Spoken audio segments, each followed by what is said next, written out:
Welcome back everyone, it's Charlene from Profashion Hair, and today we're going to be talking about how hot is too hot, a heat index guide for styling your hair.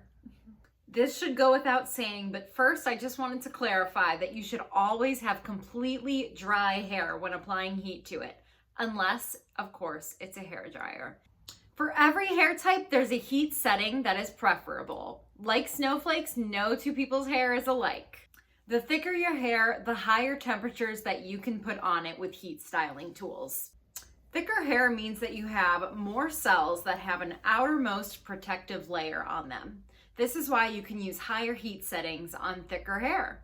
Next, if your scalp is producing a considerable amount of oil or moisture, your hair is less likely to be damaged by heat. Something I always do before blow drying my hair or straightening it is that I put argan oil in it. This definitely helps protect against the heat, and I also use a heat protector as well. Make sure to get frequent trims for your hair because the more damaged your ends are, the more likely they're going to keep continuing to break, especially when you put heat products on them.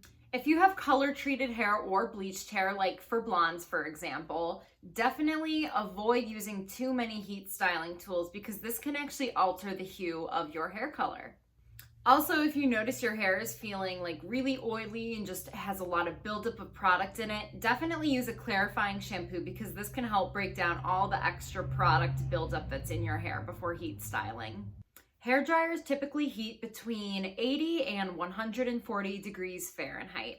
Definitely try to use the cool setting on your blow dryer if you have one, or just honestly opt out of a blow dryer and let your hair air dry. Your hair and your scalp will thank you. Curling irons have variable heat options like 200 to 400 degrees Fahrenheit.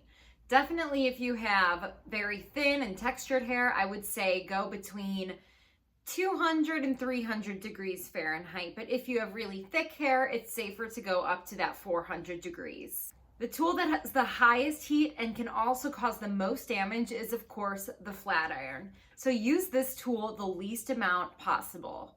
According to some stylists, above 451 degrees Fahrenheit, your hair can actually start to melt. When you're using heat styling tools, if you notice the plastic handle starting to get really hot, you should definitely replace your tools as soon as possible because the heating instrument might be malfunctioning.